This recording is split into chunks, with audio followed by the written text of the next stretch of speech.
On September 13th, 2005, one incident would turn the World of Warcraft player base on their heads, with a plague so deadly it left any non-raider dead within minutes. A story so crazy that it not only inspired other MMOs to do it, but also led to real-world studies done on the effects of the human mind. This isn't any normal story. This is the story of the World of Warcraft Corrupted Blood incident.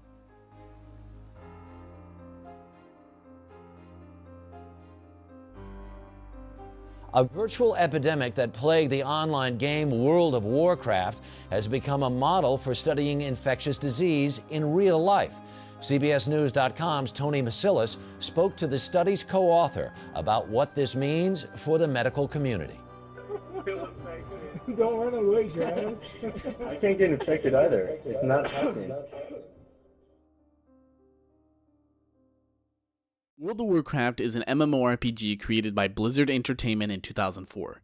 This game was not only one of the best MMOs to ever be released up until this point, but is arguably still one of the greatest MMOs to ever be released to this day. Now, if we skip ahead a year, we move on to September 13th, 2005.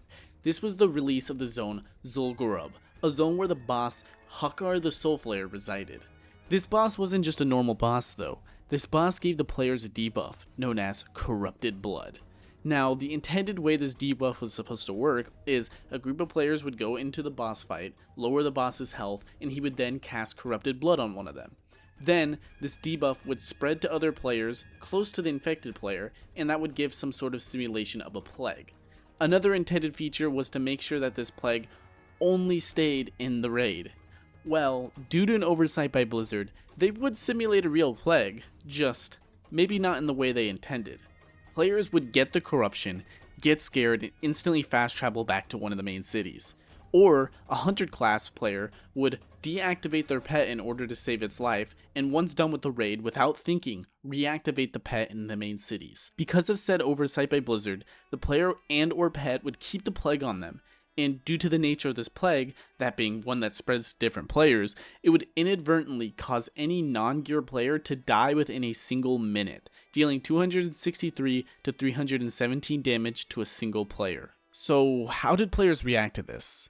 Well, during this time, people started to panic, post online depicting the end of times for the World of Warcraft community, and during this time, players didn't really know what to think. There were groups of players that set out to heal those corrupted individuals, but at the end of the day it ended up either dead or prolonging the life of those infected individuals, which inadvertently just kept the spread of the plague going. Another thing players would do was use the /yell command to warn any incoming players to a city that the plague had taken the city. And both Orgrimmar, the main capital for the Horde, and Ironforge for the Alliance were both considered a death sentence for any player wanting to enter. Another way players got information was using the world chat, which during this time gave people updated information on what is going around the world. If something is happening in Goldshire, world chat will tell you. This helped players avoid even the smallest of populated areas. While one half of the player base was fighting for survival, not wanting to waste gold on repairs due to dying, the other half of players had a different idea in mind.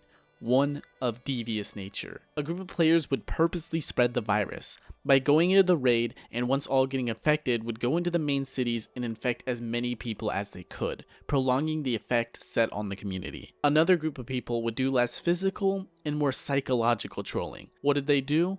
Well, good old lying. Going onto online forums or into the world chat and telling people that they had fixed it, or it wasn't as bad anymore, which would have players end up going to those cities and adding another number to the statistic. Now, that was the end of Corrupted Blood, however, it wasn't the end of viruses in video games. In 2008, before Wrath of the Lich King came out, mysterious crates appeared in the world. Interacting with these crates made it so that any player who interacted with them became infected, and thus a zombie virus in the World of Warcraft started.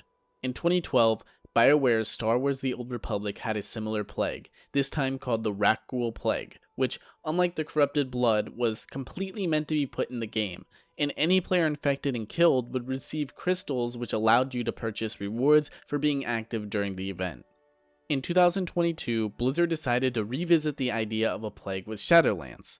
This time, they decided to do more of a zombie-type event, with the Scourge. These Scourge would invade the cities and cause chaos, killing guards and players alike. When killed, the player would also be able to become a scourge and join in on the chaos. Now, while I think this type of event is pretty cool, the community, mostly new players, had a lot less fun playing it than thought and was given a lot more pushback than seen before. Since I had personally quit WoW in late BFA, I sadly did not get to enjoy this event, but I do think it would have been really fun.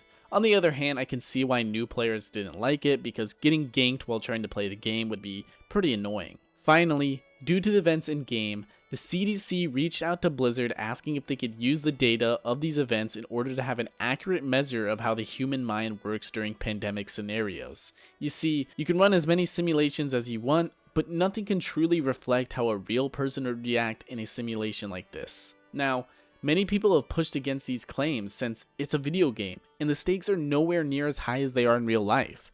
People also compared the coronavirus to corrupted blood, but it's nowhere near the same level. With COVID-19, you could potentially die, yes, but the corrupted blood, nearly everybody who got it died. Another thing was infection rate. Very rarely will a virus or plague spread at such high rates, but with the corrupted blood, due to the code in the game, you were guaranteed to be infected if standing next to an infected player. It's crazy for many people to think that a tiny oversight in a game's creation could lead to one of the biggest mass killing events in a single video game. One that really hasn't been sized up to this day. And that's it. That's a cut down story of the World of Warcraft corrupted blood incident. That's going to do it for today's video. If you enjoyed this little look into the past of one of the many events that's happened throughout gaming history, make sure to leave a comment so I know that if you like this video or not. If you want to see more videos like this, give me some ideas as well. I'd love to look at your guys' favorite moments of history and share my own. And again, thank you for watching.